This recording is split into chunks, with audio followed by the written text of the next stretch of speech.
Let's go to another South Australian now, though he's in London, and that is the nation's longest-serving Foreign Minister, Alexander Downer. Alexander, thanks for joining us. You've been spending a lot of time in the US of late, of course, and I'm pretty keen to get your thoughts on this shocking political assassination in Utah today. Well, you put it very well. I mean, it's absolutely shocking, and it does demonstrate that amongst a minority of Americans, there is complete intolerance of dissent from their preferred point of view. And it's terribly worrying, because what this does demonstrate is, through the Western world, whilst people wouldn't, of course, resort to assassinations, there is a trend towards greater intolerance of different points of view. You know, as my mother would have said, it takes all sorts to make a world, and it would be a very boring world if we all agreed with each other. It's interesting to have debates. It's productive to have the debates. And this sort of breathless shouting down of people who disagree with you, abusing them of, you know, homophobia and racism, misogyny, so the list goes on. I mean, I think that's got to stop. People should learn to debate issues on their merits and move away from the last resort of a failed argument, which is personal abuse.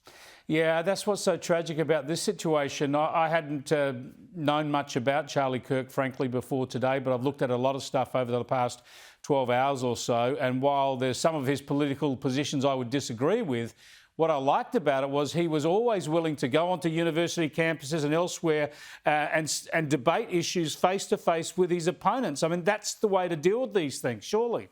Well, and the other thing is, people have got to, I mean, I would say this to people watching this program: listen to the other side of the argument. Yep. Some people don't agree with you, some people don't agree with me, but give the other side of the argument some clear air. Let's think about why people disagree with us, not just intolerantly shout them down. That's why I listen to ABC Radio National every morning, Alexander. I'm still in the habit of doing that. Just briefly, I've got to get your thoughts too on our own Australian government's reaction to events in the Middle East. I was disgusted that Anthony Albanese and Penny Wong virtually ignored the terrorist attack in Jerusalem that killed 6 people, but couldn't get out there quickly enough to condemn Israel over attacking terrorist leaders in Doha. Your thoughts? I mean, it just shows you how completely biased the government is. They are playing politics with this issue, tragic issue of the Middle East, instead of trying to make a intellectually sound contribution to the debate. I mean, the killing of the 6 Israelis in Jerusalem seems to have triggered the timing of the attack on the Hamas leadership in Qatar. I mean, Qatar has to accept, if they're going to provide sanctuary for terrorists who are attacking and trying to destroy Israel, then unfortunately those people in their country are fair targets for the Israelis. Indeed. They're not, of course, attacking Qatar itself. They're attacking Hamas in Qatar.